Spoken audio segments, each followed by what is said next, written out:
Imagine एक ऐसी दुनिया जहां आप हर सुबह उठते हो और पैसे की चिंता नहीं होती, जहां आपके पास समय है, आजादी है और चैन की नींद है। लेकिन ये सपना एक इंसान के लिए सिर्फ सपना था जब तक उसने आर्ट एसेट्स में निवेश करना शुरू नहीं किया। ये कहानी है एक आम लड़के की जो कुछ नहीं था, लेकिन सही निवेश करके उसने अपना भविष्य खुद लिखा। दिल्ली की एक छोटी सी गली में रहता था आरव। मिडिल क्लास फैमिली, पापा की सरकारी नौकरी और घर चलाने की जद्दोजहद। हर सुबह वो सोचता, क्या मैं भी जिंदगी में कुछ बड़ा कर सकता हूँ? कॉलेज की फीस, घर के खर्च और सपनों का बोझ। लेकिन एक दिन एक किताब ने उसकी सोच बदल दी, रिच डैड पुअर डैड, और उस एक लाइन ने उसे झकझोर दिया, the rich don't work for money, they make money work for them. Aarav ने पैसे बचाने की कोशिश की, लेकिन महंगाई और जिम्मेदारियां भारी थीं। वो सोचता, सेविंग से कुछ नहीं होगा, मुझे एसेट्स चाहिए। लेकिन एसेट्स क्या होते हैं? फ्रस्ट्रेशन बढ़ने लगी। दोस्तों की पार्टियों में जाना बंद कर दिया। सब मजाक उड़ाते थे, बड़ा इन्वेस्टर बन रहा है, पहले ईएमआई तो भर, म्यूचुअल फंड सही है या क्रिप्टो, कुछ आता भी है? इन सब तानों के बीच आरव ने खुद को इंटरनेट में डुबो दिया। यूट्यूब वीडियो, किताबें, पॉडकास्ट, हर चीज से वो एक फॉर्मूला बना रहा था। तो दोस्तों, इस वीडियो में मैं आपको 7 एसेट्स बताऊंगा और हर एसेट्स को हम एक कहानी के साथ समझेंगे ताकि आपको भी सब अच्छे से समझ में आए। चलिए शुरू करते हैं। एक ऐसा लड़का जिसके पास ना बिजनेस था ना बड़ी नौकरी, लेकिन उसने सिर्फ 500 से अपनी किस्मत बदल दी। उसने शेयर बाजार को समझा और अपने पैसों को अपने लिए काम पर लगाया। यह कहानी है उस इंसान की जिसने जिंदगी को रिस्क नहीं, एक मौका माना और शेयर बाजार को अपनी सबसे बड़ी ताकत बना लिया। मिलिए यश से। एक छोटा शहर, एक बड़ा सपना। बीकॉम की पढ़ाई चल रही थी, लेकिन घर की हालत खराब। पापा की दुकान में हाथ बटाता था, लेकिन मन कहीं और था। हर महीने 2000 बचाने की कोशिश करता, लेकिन एक दिन उसने यूट्यूब पर सुना, Warren Buffett started investing at 11, और वहीं से शुरू हुआ उसका सफर। वो सोचने लगा, अगर शेयर बाजार से लोग अमीर बन सकते हैं तो मैं क्यों नहीं? लेकिन शुरुआत आसान नहीं थी। ट्रेडिंग में 1000 रुपए गंवा दिए, फेक टिप्स पर भरोसा किया। दोस्तों ने कहा, ये जुआ है, घर वालों ने डांटा, शेयर बाजार में सब डूब जाते हैं। पर उसने हार नहीं मानी। लाइब्रेरी से किताबें पढ़ी, the intelligent investor, common stocks and uncommon profits, one upon wall street. By the way दोस्तों, मैंने इन बुक के ऊपर भी समरी बना रखी है, आई बटन में लिंक आ रहा होगा। इस वीडियो को देखने के बाद उसे भी देख लेना। So let's continue. हर रात यश चार्ट देखता, हर सुबह कंपनी की रिपोर्ट पढ़ता। सपना था पैसे नहीं, आजादी कमाना। एक दिन उसे एक अंडर वैल्यूड कंपनी मिली, छोटी लेकिन मजबूत। रिसर्च की, बैलेंस शीट पढ़ी और 500 रुपए इन्वेस्ट कर दिए। 2 साल में वो 500 रुपए बन गया, 2 से 800 रुपए। कॉन्फिडेंस मिला, सिस्टम बना, fundamental analysis, long term vision, SIP in blue chip stocks, avoiding penny stocks, never following tips blindly. धीरे धीरे उसने सीख लिया, money from stock market is not made quickly, but it becomes permanent। 5 साल बीत गए। यश अब 15 लाख का स्टॉक पोर्टफोलियो चला रहा है। मंथली एसआईपी से पैसिव वेल्थ बन रही है। हर शेयर उसके लिए एक साइलेंट वर्कर बन चुका है जो बिना शिकायत हर दिन काम करता है। वो अब दूसरों को सिखाता है, पैसा कमाना कला नहीं, आदत है, और स्टॉक्स इस आदत को अमीर बना देते हैं।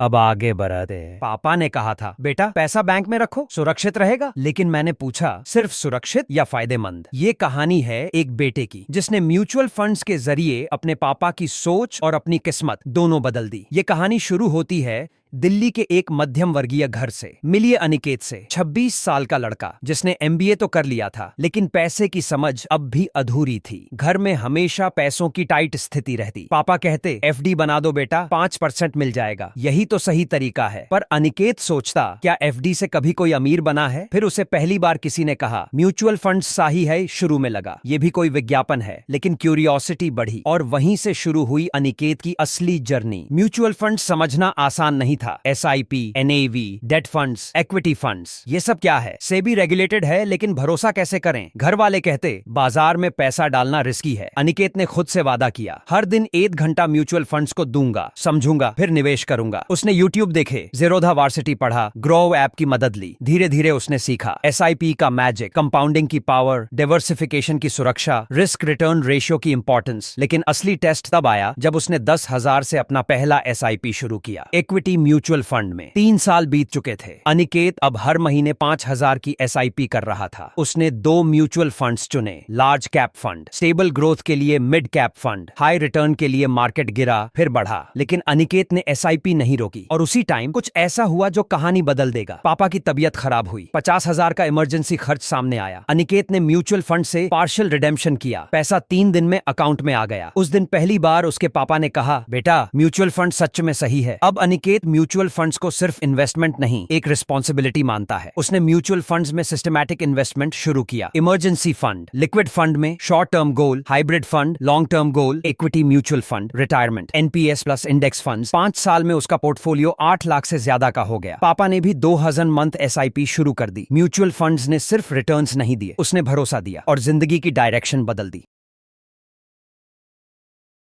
अब रियल एस्टेट के बारे में जानते हैं। सब कहते थे कि मकान लेना बोझ है, लेकिन मैंने देखा ये मेरी फाइनेंशियल फ्रीडम की सीढ़ी है। ये कहानी है उस इंसान की जिसने EMI नहीं इक्विटी देखी और एक छोटे से फ्लैट ने उसकी पूरी जिंदगी बदल दी। ये कहानी है राहुल की, एक साधारण सरकारी स्कूल में पढ़ा लड़का जो दिल्ली के एक किराए के कमरे में रहता था। रोज 45 मिनट मेट्रो में खड़ा होकर ऑफिस जाता, लेकिन दिल में एक सपना था, अपना एक छोटा सा घर सिर्फ अपने लिए। सैलरी RS 8,000 थी। EMI देने का भी हौसला नहीं था, लेकिन एक दिन उसने एक किताब पढ़ी, रिच डैड पुअर डैड, और वहां लिखा था, don't buy liabilities, buy assets. Real estate is the fastest path to wealth if done right. उस दिन उसने फैसला किया, अब मकान नहीं मौका खरीदूंगा। लेकिन आसान कुछ नहीं था। ब्रोकर्स ने ठगने की कोशिश की, रिलेटिव्स ने कहा EMI के नीचे दब जाएगा तू। फ्लैट छोटा था, सोसाइटी डेवलपिंग स्टेज में थी। EMI 9,500 मंथ थी, मतलब सैलरी का 1/3 चला गया। राहुल को डर लगता था, लेकिन एक बात उसने ठान ली थी, मैं इस घर को अपना सबसे बड़ा एसेट बनाऊंगा। वो वीकेंड्स में कंस्ट्रक्शन साइट पर जाया करता, लीगल डॉक्यूमेंट्स खुद पढ़ता, RERA अप्रूवल्स वेरीफाई करता और हर स्टेप में सीखा, रियल एस्टेट सिर्फ जमीन नहीं होती, समझ होती है। 3 साल बीत गए, सोसाइटी का निर्माण पूरा हुआ, मेट्रो स्टेशन आ गया, एक स्कूल खुला और एक शॉपिंग मार्ट भी। फ्लैट की कीमत 14 लाख से बढ़कर 26 लाख हो गई। राहुल ने उसमें न रहकर उसे किराए पर दे दिया। 51,000 मंथ का पैसिव इनकम शुरू हो गया। अब वो खुद किराए के बेहतर घर में रहने लगा, लेकिन उसका वो छोटा 1 BHK फ्लैट उसे महीने की सैलरी से ज्यादा कमाई देने लगा। उसने दूसरा फ्लैट भी बुक कर लिया, इस बार अंडर कंस्ट्रक्शन में अर्ली स्टेज पर। लोकेशन, डिमांड और बिल्डर सब वेरीफाई करके। अब राहुल के पास 2 प्रॉपर्टीज हैं, एक रेंटेड है, एक प्री लीज डील में है, पैसिव इनकम शुरू हो चुकी है और नेटवर्थ RS 50 लाख पार कर चुकी है, सिर्फ रियल एस्टेट से। राहुल अब अपने दोस्तों को सिखाता है, EMI से मत डरो, अगर वो सही एसेट के लिए है तो वो EMI नहीं इन्वेस्टमेंट है।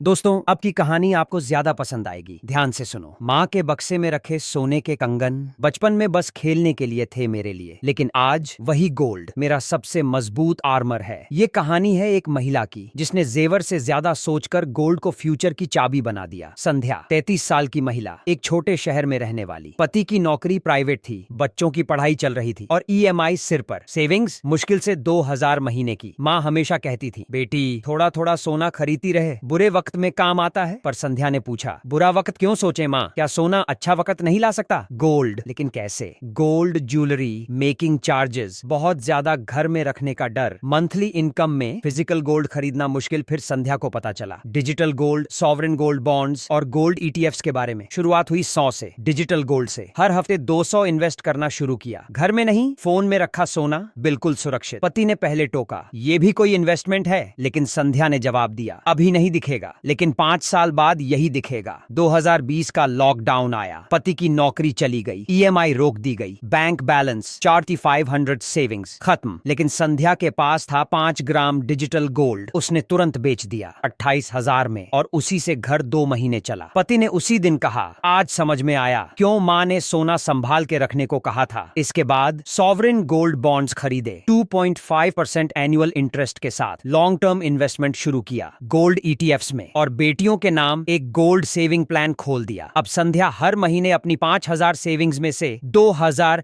SGB सॉवरेन गोल्ड बॉन्ड में, 1,000 डिजिटल गोल्ड में, 2,000 FD प्लस इमरजेंसी फंड में लगाती है। उसने ज्वेलरी को छोड़कर गोल्ड को वेल्थ के नजरिए से देखना सीख लिया। आज उसका पोर्टफोलियो है 1.2 लाख का, सिर्फ सोने से। अब वो दूसरों को सिखाती है, सोना पहनने से ज्यादा जरूरी है सोना जमा करना। दोस्तों, जब मैंने अपने दोस्त से कहा मैं 5,000 से बिजनेस शुरू करने वाला हूँ, उसने हंसते हुए कहा तेरे पास दिमाग नहीं है ना पैसा। लेकिन 1 साल बाद उसी दोस्त ने मेरे ही बिजनेस में नौकरी मांगी। ये कहानी है उस लड़के की जिसने बिजनेस में पैसा नहीं खुद को इन्वेस्ट किया। ये कहानी है मनोज की, एक छोटे शहर गोरखपुर का लड़का जिसका सपना था अपना काम अपने नाम से। पढ़ाई में ठीक ठाक था, घर की हालत ठीक नहीं, पापा की पान की दुकान और 2 छोटे भाई। उसकी सैलरी थी 8,000 मंथ। एक लोकल मोबाइल शॉप में काम करता था। हर दिन वो यूट्यूब पर shark tank clips, business vlogs और मोटिवेशनल वीडियो देखा करता। बिजनेस शुरू करना है, लेकिन कैसे? एमबीए नहीं किया, फंडिंग नहीं है, कोई पहचान नहीं। लेकिन एक दिन एक वीडियो ने उसकी सोच बदल दी। Start with what you have, not what you wish you had. उसी रात मनोज ने फैसला लिया, 5,000 से कुछ शुरू करूंगा, छोटा ही सही लेकिन खुद का। उसने 5,000 से ऑनलाइन मोबाइल एक्सेसरीज खरीदी, केबल्स, टेम्पर्ड ग्लास, ईयरफोन्स, एक व्हाट्सएप स्टेटस डाली, mobile accessories eight lowest price, home delivery available. दिन में जॉब, रात को डिलीवरी। पैसे नहीं थे तो वो लोकल बॉयज को 20 डिलीवरी देकर शामिल करता गया। लेकिन मुश्किलें बहुत आईं। लोग बोले ये कोई बिजनेस है, घर वाले बोले पढ़ाई छोड़कर ये क्या कर रहा है। बाइक नहीं थी तो 6 किलोमीटर पैदल जाकर सामान देता। फिर एक दिन कैश ऑन डिलीवरी में एक ग्राहक ने सामान नहीं लिया, एक बम दे और 200 का नुकसान, जो उसके लिए बहुत बड़ा था। मनोज टूट चुका था। लेकिन फिर याद आया, किसी ने कहा था if you can survive your first loss you can survive anything. Manoj ने वापसी की, लोकल दुकानदारों को व्हाट्सएप कैटलॉग भेजा, बल्क में सामान मंगाना शुरू किया, मार्जिन्स बढ़ गए। फिर एक लोकल इंस्टाग्राम पेज बनाया, गोरखपुर गैजेट्स। कस्टमर्स बढ़े, रिव्यूज आने लगे। 1 साल में 5,000 से 2.7 लाख की बिक्री। एक helper full time delivery app शुरू, 20 पर डिलीवरी, 6 बॉयज काम पर, खुद का छोटा स्टोरेज गोडाउन। अब मोबाइल एक्सेसरीज का वेंडर वही बन गया था जहां पहले वो सेल्समैन था। 2 साल बाद उसका पूरा शहर उसे नाम से जानता है। उसने अब दूसरे प्रोडक्ट्स भी शुरू कर दिए हैं, पावर बैंक्स, ब्लूटूथ स्पीकर्स और स्मार्ट वॉचेस। लोकल कॉलेजेस में सेमिनार्स देता है, हाउ टू स्टार्ट विद 5,000। अब हर महीना RS 50,000 plus net profit, 600 plus order, 7 delivery boys. एक ऐप लॉन्च करने की तैयारी।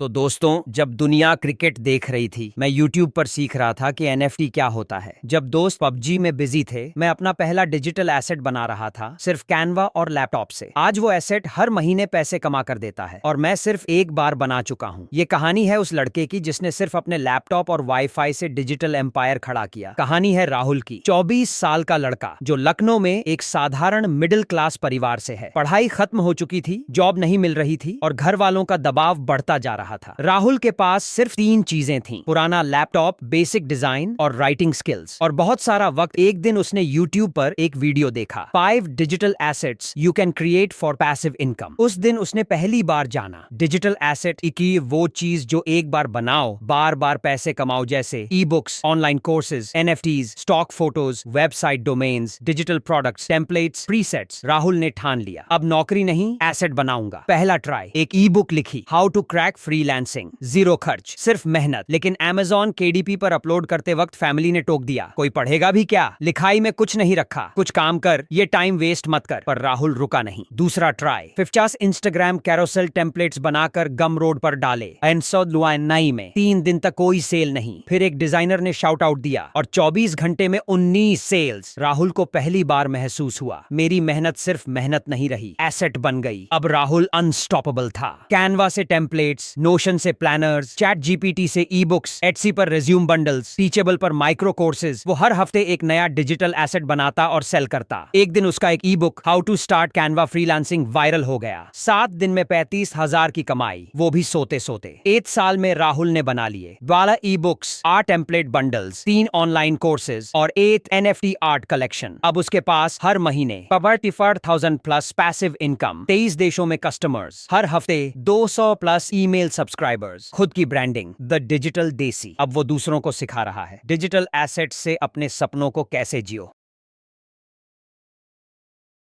दोस्तों, अगर मैंने वो 10,000 शिबा इनू में लगाए होते तो आज 8.2 करोड़ का मालिक होता, लेकिन मैंने नहीं लगाए। क्यों? क्योंकि हर चमकती चीज सोना नहीं होती और क्रिप्टो की दुनिया जितनी तेज है उतनी ही खतरनाक भी। ये कहानी है सपनों, लालच और सीख की। क्रिप्टो की असली कहानी है अर्जुन की। दिल्ली का एक 26 साल का लड़का, पढ़ाई के बाद जॉब लगी 22,000 पर मंथ पर सोशल मीडिया पर कुछ और ही चल रहा था। बिटकॉइन से करोड़पति बना 19 साल का लड़का। डोजकॉइन ने बदल दी किस्मत। क्रिप्टो नहीं खरीदा तो पछताओगे। अर्जुन का क्यूरियोसिटी बढ़ा। उसने देखा bitcoin 30 lakh, Ethereum 2 lakh, Shiba Inu 0.005। उसने सोचा शिबा इनू ही सही मौका है, लेकिन फिर अंदर से एक आवाज आई, इमोशन से नहीं, एजुकेशन से इन्वेस्ट कर। अर्जुन ने क्रिप्टो में कदम रखा, लेकिन बहुत सोच समझकर। पहले 3 महीने सिर्फ सीखना, ब्लॉकचेन क्या है, क्रिप्टो कैसे काम करता है, क्या लीगल है, क्या रिस्क है। फिर 2000 से शुरू किया, बिटकॉइन और इथेरियम में SIP किया। लेकिन वहीं उसके दोस्त रोहान ने 10,000 डाला शिबा इनू में। 8 महीने में 7x हो गया, 70,000। अर्जुन को झटका लगा, मैं धीमा चल रहा हूँ, क्या मैं मौका खो रहा हूँ? FOMO, fear of missing out, ने उसे अंदर से तोड़ा। रोहान ने 50,000 और डाला, इस बार एक अनजाने मीम कॉइन में। 8 हफ्ते में वो मीम कॉइन 80% गिर गया। रोहान का 50,000 बन गया 6,000। दूसरे ही दिन RBI की गाइडलाइन आई, क्रिप्टो को लेकर चेतावनी दी गई। अर्जुन को समझ आया, क्रिप्टो एक समुद्र है और मैं अभी तैरना सीख रहा हूँ। अब उसने एक सिस्टम बनाया, सिर्फ top 10 coins, long term holding 5+ years, SIP via verified Indian exchanges, hard wallet में कॉइन सेव, पोर्टफोलियो में सिर्फ 10% क्रिप्टो। 2 साल बीत चुके थे। रोहान अब क्रिप्टो से दूर हो चुका था, गुस्से में, नुकसान में। लेकिन अर्जुन ने शांति से 2000 SIP से शुरुआत की थी। अब पोर्टफोलियो 8.8 लाख के आसपास था। कोई पैनिक नहीं, कोई रात की नींद नहीं टूटी, और सबसे बड़ी बात, सेल्फ कंट्रोल सीखा। क्रिप्टो ने अर्जुन को अमीर नहीं बनाया, लेकिन डिसिप्लिन्ड और स्मार्ट जरूर बना दिया। थैंक यू दोस्तों, वीडियो को यहाँ तक देखने के लिए। अगर आपको ये कहानी पसंद आई तो लाइक करो, कमेंट में बताओ कौन सा एसेट सबसे पहले चुनोगे, और इस वीडियो को शेयर करो उस दोस्त के साथ जो सिर्फ EMI में फंसा है। सब्सक्राइब करो, क्योंकि अगली कहानी हो सकती है आपकी।